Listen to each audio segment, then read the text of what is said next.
পশ্চিমবঙ্গের নতুন সরকারের বিশাল কড়া পদক্ষেপ। রাস্তায় হেলমেট পরে বেরোতে হবে, গাড়ির বৈধ পেপার থাকতে হবে, না হলেই বিশাল চালান। আমরা মাঝে মাঝে যখন এই নিয়মগুলো মানতে ভুলে যাই অনেক অজুহাত দিয়ে, তাদেরকে এরকম কঠোর হাতেই শেখাতে হয় আইন। কিন্তু যারা প্রথম থেকেই আইন ব্যবস্থাকে বুড়ো আঙুল দেখিয়ে চলছে, তাদের জন্য কেন কড়া পদক্ষেপ নেওয়া হচ্ছে না? লোকালি মেড ইঞ্জিন ভ্যানও পরিবেশ দূষণের একটা আলাদা মাত্রা তৈরি করেছে। আর রাস্তার মানুষের জন্য যে কতটা বিপজ্জনক সেটা আর বলতে হবে না। আর আনকন্ট্রোল পপুলেশন অফ লোকাল টোটো মানে ই রিক্সো রাস্তার স্পিডকে 40 থেকে 15-20-তে নামিয়ে এনেছে। কিন্তু এদেরকে কিছু বলা যাবে না, কারণ এরা কিছু করে খাচ্ছে।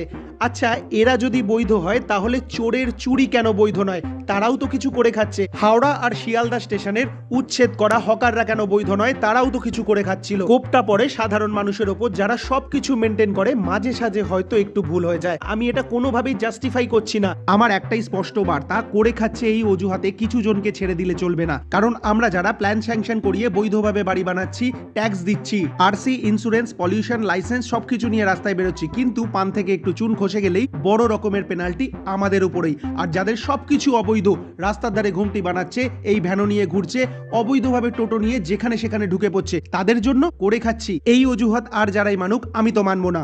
দেখি আমার এই বার্তা নতুন সরকারের কানে পৌঁছয় কিনা।